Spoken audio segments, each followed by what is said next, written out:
You still buy Russian oil. Is that a problem?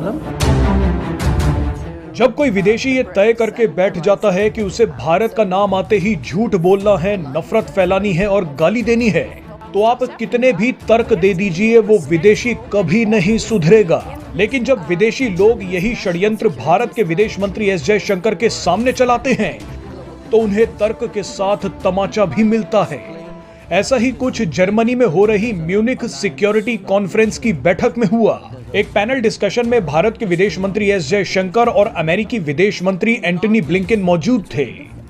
इस panel discussion में विदेशी महिला पत्रकार नफरत से भरा एक घिसा पिटा सवाल लेकर आई। इस महिला पत्रकार का मकसद जवाब नहीं बल्कि विवाद खड़ा करना था।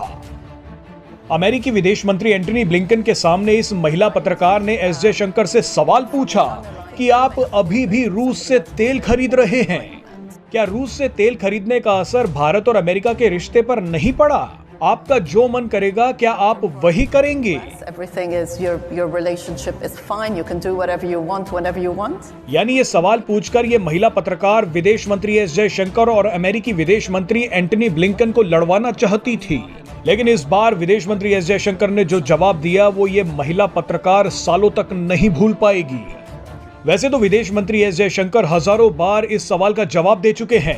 जयशंकर पहले भी बता चुके हैं कि पश्चिमी देश खुद रूस से तेल और गैस खरीद रहे हैं, लेकिन इन सभी को भारत से दिक्कत होती है। मगर इस बार एस जयशंकर ने कहा कि आपको दिक्कत या समस्या क्या है?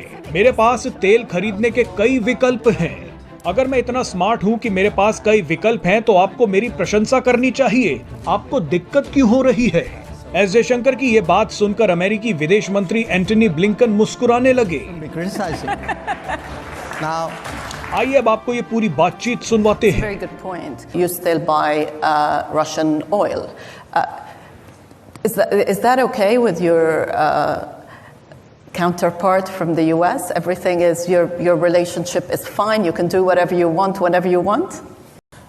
Your question, do we have multiple options? Answer is yes.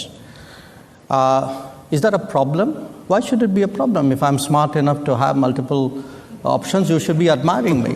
You shouldn't be criticizing. Now, is that a problem for other people? I don't think so. I don't think so, certainly in this case.